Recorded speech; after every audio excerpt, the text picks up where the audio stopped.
Trafic de coke. Un immeuble lausannois sert de repère aux trafiquants nigérians.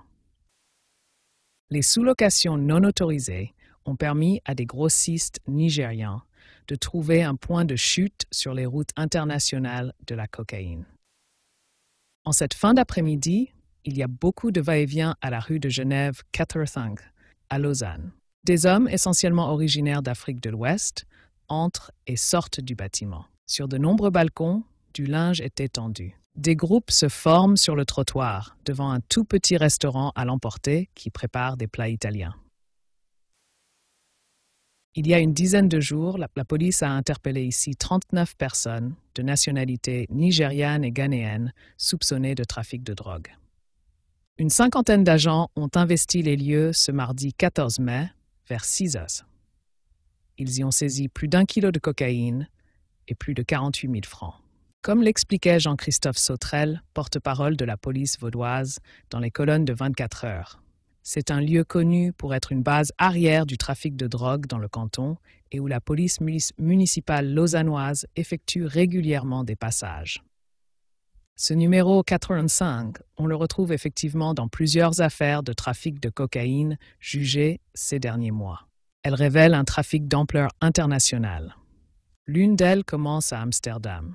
John et Frat John, les surnoms de deux hommes probablement nigérians, y chargeaient la cocaïne dans la roue de secours d'une voiture conduite par un Italien, condamné pour avoir fait 23 transports entre Amsterdam, Padoue et la Suisse.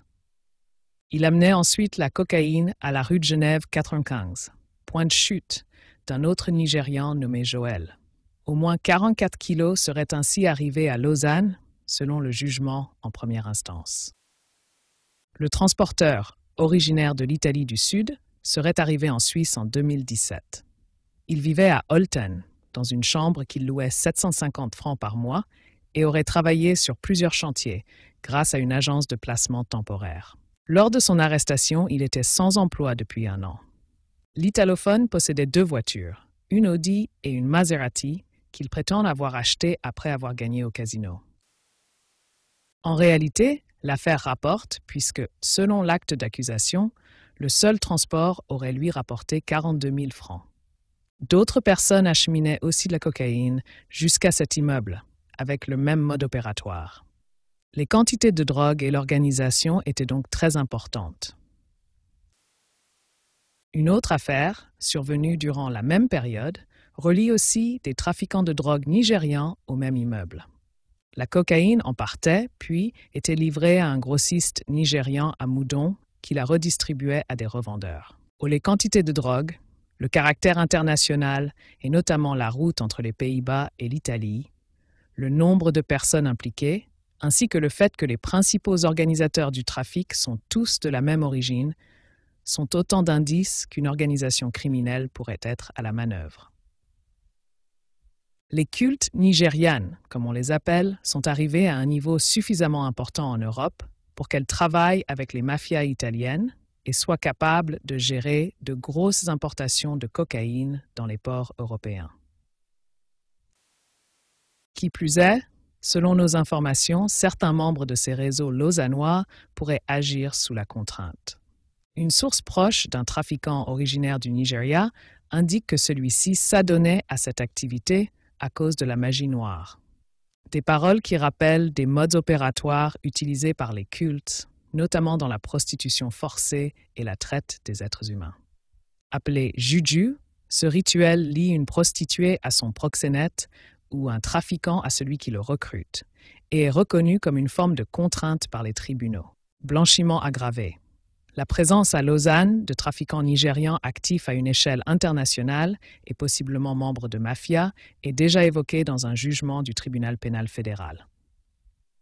En 2014, le ministère public de la Confédération ouvre une procédure pour participation à une organisation criminelle, blanchiment aggravé et infraction à la loi sur les stupéfiants contre un vaste réseau organisé entre les Pays-Bas, le Danemark, Bâle, Berne, Lausanne et Vevey. L'un des prévenus avait fréquenté une université au Nigeria, l'un des signes qu'il pourrait être membre d'une des organisations criminelles nées au sein des universités nigérianes. Mais cette accusation sera finalement abandonnée par le tribunal faute de preuves. Et sans doute parce que le code pénal suisse rend cette infraction très difficile à réprimer. Alors comment cet immeuble est-il devenu un lieu si important sur les chemins européens de la drogue?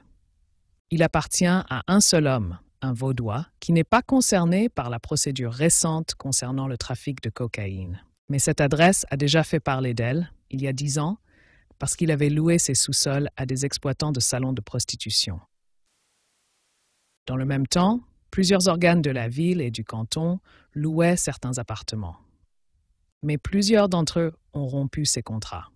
Interrogée, Rachel Ferret, responsable du dispositif aide sociale au logement à Assel, confirme que le service social de Lausanne louait plusieurs logements et tenait une permanence sociale à la route de Genève 45. Toutefois, il y a 6 ans, la ville a résilié tous les baux qu'elle avait à cette adresse. Tous les bénéficiaires ont été relogés. Le Centre social d'intégration des réfugiés du canton de Vaud nous a répondu ne pas avoir de contact avec les propriétaires parce que ce sont leurs bénéficiaires qui signent les baux à loyer. En ce qui concerne l'immeuble à la rue de Genève 85, le CSIR a demandé à tous ses bénéficiaires de résilier leurs baux. Aujourd'hui, tous ont été relogés. Après 2021, le CSIR a veillé à ce qu'aucun réfugié ne signe un bail à cette adresse. La ville a aussi mis fin au salon de prostitution en 2014, notamment parce que les sous-sols n'étaient pas aux normes pour une telle activité. Enfin, l'établissement vaudois d'accueil des migrants, EVAM, a collaboré avec le propriétaire par le passé, dans cet immeuble et dans un autre lui appartenant. Mais en 2016, la structure a été notifiée de la résiliation des baux. Une solution progressive a ensuite été trouvée en 2017. Sur les 22 logements dont l'EVAM était locataire, 17 ont été restitués. Le propriétaire qui vit au dernier étage de l'immeuble a alors divisé certains appartements en petits studios dont les loyers seraient très élevés, selon certains voisins. Un homme explique ainsi avoir voulu aider quelqu'un à contracter un bail. Le logement exigu mais meublé aurait coûté 1 200 francs suisses. Le propriétaire n'a pas souhaité répondre à nos questions, mais, selon une source qui lui est proche, il proposerait des logements meublés de différentes tailles et à différents prix, entre 600 et 2000 francs. Ce tarif comprendrait les meubles, la Wi-Fi, la télévision, mais aussi la rénovation immédiate de tout matériel détérioré. Il ne serait pas rare que la police enfonce des portes ou fouille un studio. Certains locataires casseraient l'intégralité du mobilier, explique-t-il, photo à l'appui. Le problème, c'est qu'une partie des locataires se seraient mis à sous-louer illégalement leur studio à plusieurs personnes sans autorisation de séjour, notamment des trafiquants d'Afrique de l'Ouest. C'est ainsi que certaines chambres sont aujourd'hui occupées parfois plusieurs personnes. Cette explication nous a aussi été donnée par un voisin. Les locataires qui sous-louent illégalement leur appartement sont expulsables, conformément à la loi. Mais la source argumente, il n'y a pas vraiment de solution. Le droit du bail protège fortement les locataires et les procédures judiciaires sont très compliquées à mettre en œuvre avec des personnes qui ne relèvent pas leur courrier, ne viennent pas aux convocations, etc. Cette situation engendre des frais très importants pour le propriétaire. Dans ces conditions, il est très difficile de faire venir un autre type de population. Le propriétaire continue donc de louer ses appartements à des personnes qui en ont un besoin urgent, n'ont pas de revenus ou sont endettés. Pour la source précitée, c'est un modèle de location très particulier qui, s'il permet au propriétaire de couvrir ses charges, se fait au prix d'efforts considérables. Il permet au moins à une partie de la population de trouver un logement décent, alors que ces personnes n'auraient aucune chance de se loger auprès de régies classiques. Toutes les institutions sociales que nous avons interrogées ont néanmoins rompu leur contrat avec ce propriétaire ou veillé à ce que leurs bénéficiaires n'y habitent plus.